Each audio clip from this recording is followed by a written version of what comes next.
यहाँ सालों सालों का बहुत बड़ा रिकॉर्ड तोड़ दिया है गदर 2 ने। बॉलीवुड की जितनी सारी मूवियां हैं उतना साल साल में नहीं कमाई होंगी सिनेमा घरों में जितना गदर 2 5 दिन के अंदर में कमाई कर लिया। और जितने की फिल्म नहीं बनी थी उससे ज्यादा कमाई कर लिया, अभी तक कमाई कर रहा है। ओनली सिनेमा घर की बात कर रहा हूँ और अलग अलग सोशल साइट पे कमाई हो रही वो छोड़ के। जी हाँ, नमस्कार दोस्तों, कैसे हो आप लोग? ठीक होंगे। जी हाँ, आज हम बताने वाले हैं गदर 2 ओ माई गॉड कि कलेक्शन कितना होगा 5 दिन के अंदर में। आप सबको पता है गदर 2 के सामने ओ माई गॉड फीकी पड़ गई। तोबा तोबा तोबा, थारा मूड खराब कर दिया। गदर 2 के सामने कोई भी मूवी आ रही है तो फीकी पड़ जा रही है। और जहां देखो तहां पूरे वर्ल्ड वाइड में, पूरे इंडिया में बस गदर 2 के ही नारे लग रहे हैं। और इतना ज्यादा कमाई कर ली है केवल 5 दिन के अंदर में।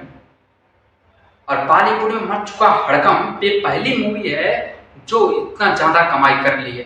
ऐसे डिटेल में बता, शॉर्टकट में बता रहा हूं, 143 करोड़ रुपए कमाई है 5 दिन के अंदर में भाई। गदर 2 143 करोड़ 5 दिन के अंदर में कमाई है।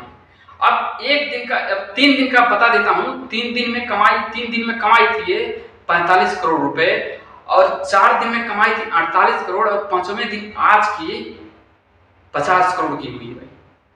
बताओ, टोटल 143 करोड़ हो गए, इससे ज्यादा कमाई हो गई। और मूवी कितनी बनी थी? 100 करोड़ की। बताओ, अलग अलग सोशल साइट से कमाई हो रही है वो छोड़ के। ओ माय गॉड की बात करो तो भाई साहब यार, ओ माय गॉड अभी 5 दिन के अंदर में 28 करोड़ ही कमाई है। गदर 2 के सामने फीकी पड़ जा रही है। अक्षय कुमार भी यही सोच रहे होंगे, साला गदर 2 के बाद रिलीज करते या उस गदर 2 के पीछे रिलीज कर लेते तो फायदा रहता हमें। सो दोस्तों, यहीं पर वीडियो एंड करते हैं। चैनल पे नया हो तो सब्सक्राइब, बेल आइकन प्रेस करना। चलते हैं, बाय बाय।